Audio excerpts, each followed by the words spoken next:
So anyway, on the day of recording, there was also a race in Belgium that featured Caleb Ewan and, Ewan.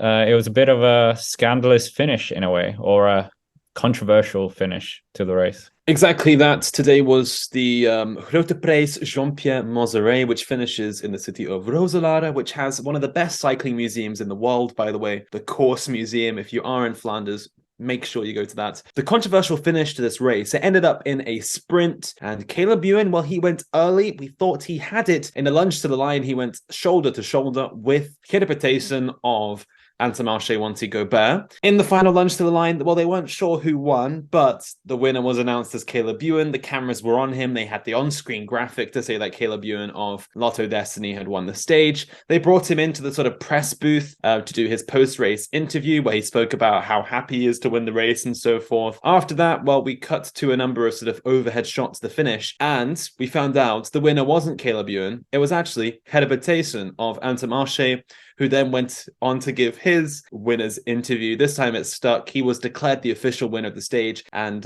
he was on the podium to get the first place prize. So that was a sort of scandalous finish. Once again, Caleb Ewan being involved in a photo finish that was almost too close to call, but a big win for Herbitation. Don't take anything away from that. I was just thinking about wasn't Caleb Ewan involved in another Yep, like UAE dash to the Tour. line? Oh yeah, UAE tour. But I was also thinking, wasn't it Giro last year against I swear there was a sprint finish against Demar where he just about lost as well. Caleb Ewan just has a bit of a reputation for these close finishes, basically. Just winning by like the tiniest amount, which is really unfortunate. It seems to happen quite a lot to him, but he is still one of the best sprinters in the world. And, it's a great win actually for Intermarché. They just keep on racking up good results this year so far. It must be because of what Scott said to them. That must be the only reasoning. Great team presentation by them. But focusing on Caleb Ewan, we all know he's, as you said, such an accomplished sprinter. But what is really happening with him? He's not really taking any victories. He's taken the Sable Classic, yes, but he hasn't taken a single road stage victory this year.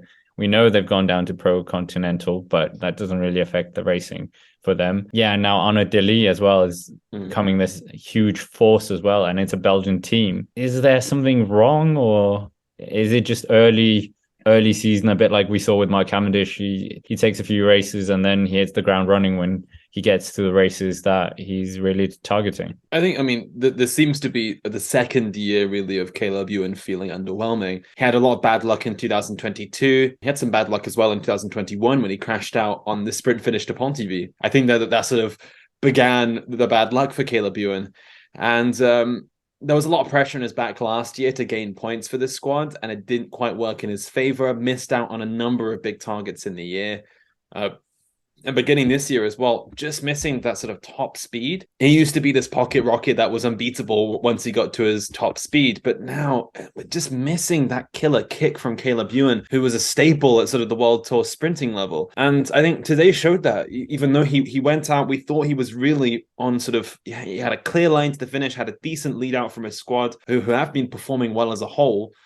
And then he just gets overhauled by Herbitation in the final couple of meters to the line. It is clearly demoralizing for him. He knows that sort of the torch is being passed across to Arnaud Delis and the team. He's definitely got more momentum and more hype in 2023. We're talking him up as a Milano Sanremo favorite, despite the fact Caleb Ewan's finished on the podium a number of times in the past. We're sort of overshadowing the Australians' chances there. And I think as well, what's most important about Caleb Ewan and this sort of poor start to the season is the mentality for sprinters. You mentioned with Cavendish there. Sometimes with these sprinters, it's a big ego game. It's the most sort of primal and primitive form of cycling. Who can go the quickest? You see it in like 100-meter sprinting as well. Once you get that big win, yes, you are the big I am. You feel strong. You want to keep that ball rolling. Your team is motivated to keep you going. And then boom, you have that confidence to know that you can sprint and win. Caleb hasn't had that in a top UCI World Tour level race in a long time. So I think maybe he's missing that sort of mentality kick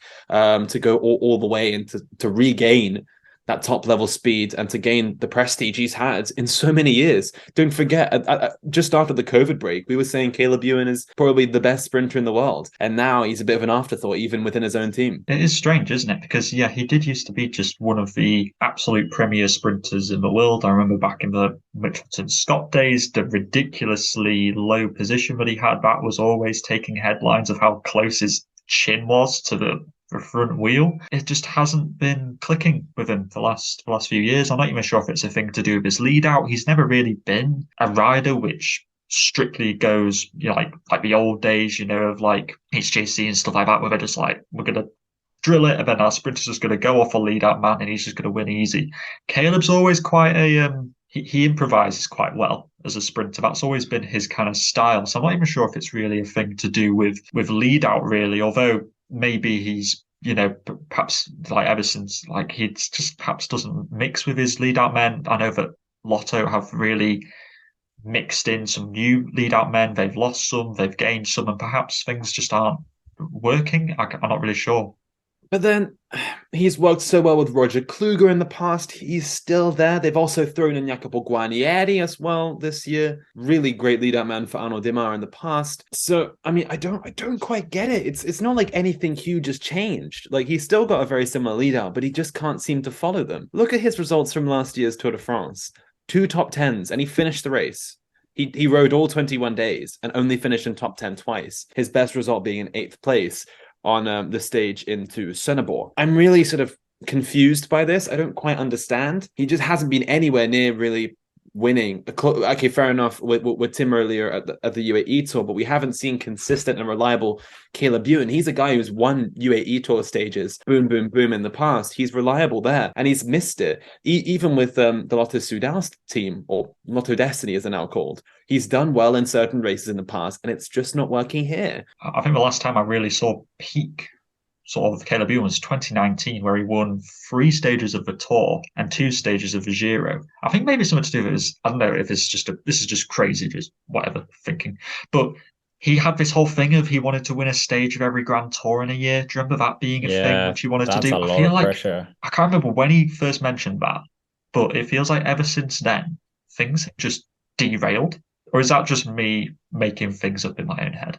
I mean, it was 2021. He definitely wanted to go for it. He dominated the sprint of the Giro and then randomly abandoned, if you recall, from the 2021 edition. Then went to the Tour de France, crashed out in Pontivy, didn't start the next day, and then didn't go to the Volta a España as well. So maybe that's also the problem. There's also been a lot of pressure on his shoulders for Milan San Remo. Remember the whole Caleb Ewan King of the Mountains sort of meme in 2021 when he was riding really strongly in San Remo, following like Van der Poel and Van Aert up the hills, and we thought, man, Caleb Ewan, world domination. That was only 2 years ago, and now he's just sort of faded away, and the little Wallonian bull has taken his place at the top of the rankings at Lotto Destiny. Do you think it's demoralizing for him to be on a pro continental level now? I think more Dilly is the elephant in the room. Well, we mentioned him, but then they don't really race the same races. Yeah, but if you know you're not the man anymore in your team, suddenly this 20-year-old Belgian kid is just like destroying world cycling. Can't be great for the ego. It's difficult, to be honest, because they're evidently Lotto Destiny have been one of the best teams this year so far in terms of, sort of their resources. Arnaud Dely performing well. Milan Menta won early this week at Le Samin. They've got a really strong start to 2023, but Caleb's just missing the mark. I just think it's also a thing that there are so many great sprinters nowadays. I was going to mention that. You've got Merlier, Jakobsen, Groenewegen, Bennett, Philipsen, and now like Welsford's actually stepping up to be really good as well. That's like 6 guys who at the moment I'm kind of putting on a similar, if not higher level than Caleb. I just think the quality of sprinting is really high at the moment, which is a great thing. Also, I mean, this shouldn't take away. I mean, I bigged them up a lot in our Intermarché season preview. I said Herbert Taysen's going to win a big race this year. And I think this shows that Herbert Taysen has also taken a big step up. He beat both Caleb Ewan and Sam Welsford here. Herbert is a guy who's performed really well. He won a Tour of Poland stage last year, crashed out of the Vuelta a España during the Grande Pas, missed the mark there.